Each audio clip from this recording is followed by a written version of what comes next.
بسم اللہ الرحمن الرحیم۔ دعا پر اعتماد ہی نیکی ہے۔ جب ہم تنہائی اور خاموشی میں دعا مانگتے ہیں تو ہم اس پر یقین کا اعلان کر رہے ہوتے ہیں کہ ہمارا اللہ تنہائی میں ہمارے پاس ہے اور وہ خاموشی کی زبان بھی سنتا ہے۔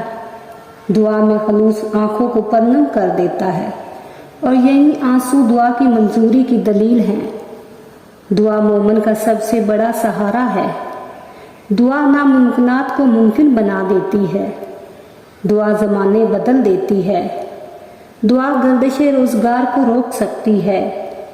دعا آنے والی بلاؤں کو ٹال سکتی ہے۔ دعا میں بڑی قوت ہے۔